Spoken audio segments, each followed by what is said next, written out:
Hello racing fans, and a warm welcome to Trackside, proudly brought to you by World Sports Betting. Bet with the best, bet with WSB, a leader in the fixed odds betting market and number one in the anti-post betting market. Well, I trust that everyone's well, and hopefully it's been a good week's punting, whichever center you've been following. And looking forward to this weekend's racing. There's some feature races to look forward to at the Big T on Saturday, and it's a double header with Greyville on Sunday. We've got our 4 to follow on Trackside, so away we go with those 4 horses, and hopefully everything goes according to plan. It's a late start for us at Turffontein. We'll begin in race number 8, and we've picked out a filly here that I think has plenty of scope on what she's shown to date. She is on a hat-trick as well, and her name is Bon Vivant. She's trained by Johan Janse van Vieren, will be partnered by Cabello Mazzaniane, and she's a lightly raced 3-year-old. She's had 7 starts to date for 3 wins and 2 places. And when you look at the way she's got the job done over 1200, 1400 and 1450, she's been impressive each time she's won.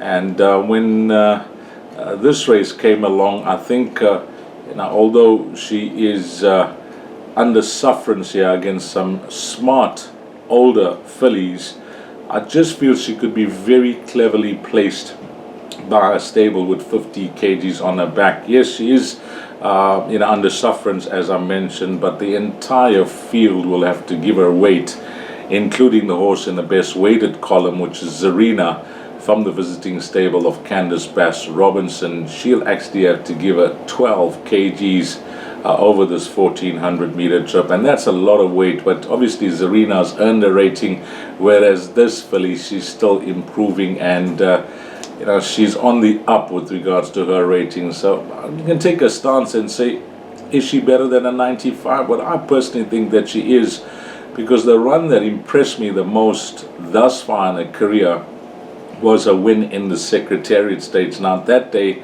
she won superbly well over the course and distance, and she beat a very decent field of 3-year-olds.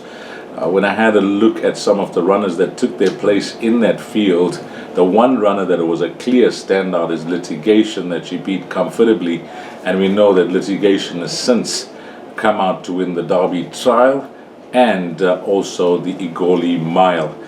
So been off for, we'll call it 2 months that she's been off for. That's not a concern for her. It's a small break. She's got no weight. This will be a true test for her, no doubt about it. Against this quality of field, we'll see how good she really is at this stage of her career, and I'm just hoping she can raise her game to the next level and get us off to a flying start this weekend. That will all begin in race number 8, number 9, Bon Vivant. Then it's quick and fast at Turffontein. Maybe you could bag the last double, because our next to follow will come up in race number 9, and this is a merit-rated 96 handicap. The distance is 1160. Now, Valdoche for Paul Peter and Warren Kennedy. He started off his career with the bank. He really impressed him with his first 3 wins, and since then, well, barring that run in the World Sports Betting Guineas, you could say that he hasn't done too badly over 1400 and 1600 meters in competitive fields as well, where he's earned stake checks. But I like the fact that they dropped him in distance last time out over 1200 meters, and he really tried all the way to the line. He put in a determined challenge, but he was no match for the eventual winner, Quantum King.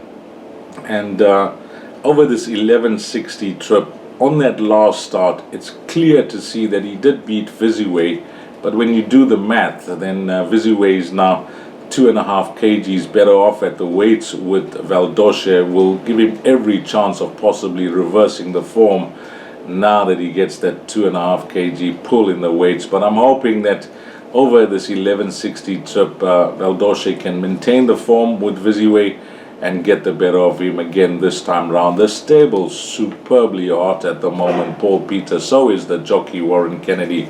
Paul Peter is chasing the trainer's title, and he's closing in fast, one must say, on Justin Slade. But The big money now is still has to come up during KZN's champion season, and I think that is where it will be a separation from the men and the boys, because those big feature races with the prize money on offer will definitely be the difference between winning and losing the title. And I think Justin Snate, when you look at the string that he's going to be bringing down for the KZN season, one would think that he holds the aces against Paul Peter. But well done to Paul. I mean, he's making a determined challenge to try and win his first trainer's title, but Warren Kennedy is well clear. I think he's around 70 clear of the next best, who is now Richard Fourie, and barring incident and anything unforeseen, he will be crowned champion jockey at the end of the season. So yeah, coming back to race number 9, Valdoshe,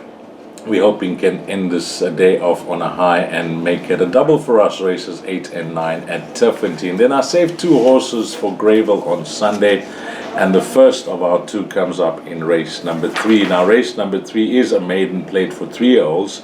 It's over 1,600 meters, and this horse, Spy Master, I think will be hard to oppose. Yes, there is some form to go about in this field, but he's had 2 runs. He debuted at Scottsville. It was a fair introduction. He ran a 3rd behind his stable companion, Imelenze Yokoduduma. And that was he was well beaten in that race behind Imelenze Yokoduduma. But since then, we know that the stable companion, Imelenze Yokoduduma, has since come out to win in a Pinnacle Stakes against 3-year-olds, beating a very, very good field. And then last time out, Spy Master, over 1,400 meters at Greyville. The stable took their chance. They decided, let's have a go.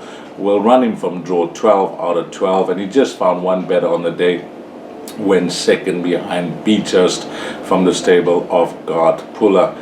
Now, in that race behind Beechurst, let's have a look at it. He's beaten all of Lake Como, Red Soul, Babati, Mandela Effect, and Ikopo. So he's beaten all of them there. And you can add a winner to that form line. 13 lengths back was a certain, oh my word, it's Roy, that came out to win the other day at Greyville. So the form line's looking good, and it's a big, big draw swing around for this horse. I mentioned drawn 12 out of 12 last time out, now drawn 3. And if he just continues to improve in his career with plenty of scope for natural improvement to come, I think he'll be a very hard horse to beat. I like him, and I like him a lot. And it is the first leg of the Pick 6 as well, guys. So if you're looking for a banker, this is my idea of a banker on the card. Number 3, Spy Master in race number 3. And then we go to race number 5, and this is the 4th of our 4 to follow this weekend. And it is Armagam, horse number 3, a son of Duke of Marmalade. And you can't fault his form on what he's achieved thus far. He's had 11 runs for 2 wins and 8 places. And he's a solid horse. He always gives off his best. He never seems to run a bad race at all. And when you look at his runs on the turf, well, it's some time that he's been on the grass, this horse. He actually raced on the turf back in the maidens, where he raced at Scottsville, having had 2 places, a 3rd and a 4th. Since then, the stable have kept him to the poly track, where he's had back-to-back wins over 1,900 and 2,000 meters. His last run is worth touching on. That's the run that I think gives him an outstanding chance of winning here, because you need to watch that run carefully. The visitor, Grimaldi, from the stable of Paul Peter, won a good race, but off the locals, off the KZN horses, he was the clear pick as a second, finishing second in that race. And that was a merit-rated 86 handicap, where he did carry a low weight, 53.5 kgs. But considering the company that he found himself in, I thought it was a great run. The average rating in that race, for your information, was an 80, 81.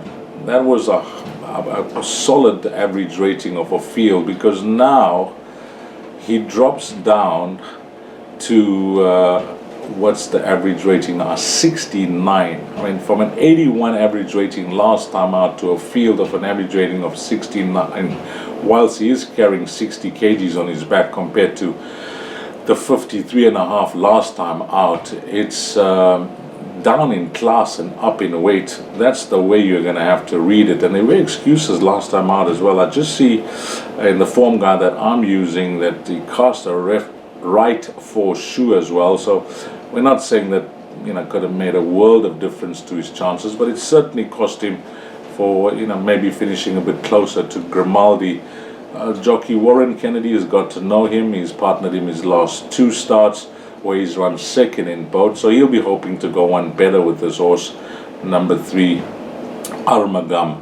And when I look at the field that he takes on, well, there's plenty of form to go about. There's no, doubting that. It is a competitive race, but I'm just going to judge him on his last start. I think the field that he met that day, we mentioned the average rating being an 81, the average rating now being a 69. Hopefully, back on the turf, we can see him back to his best, number 3, Armagam. And that is a wrap, guys, of our 4 to follow. It will be up on screen, the horses that we've put down as 2 trebles on the World Sports Betting menu. It's 2 horses at Turffontein on Saturday and 2 horses at Greyville on Sunday. I trust that you're going to have a wonderful weekend. Whatever you're up to, keep it safe, and hopefully, if you're playing the ponies, you make it a profitable weekend for yourself. From myself, Deez, as always, on behalf of World Sports Betting, thanks to all the punters, but more importantly and more especially, thanks to you, the valued punter, for your continued support. Until next weekend, you take care. Salani Gashle.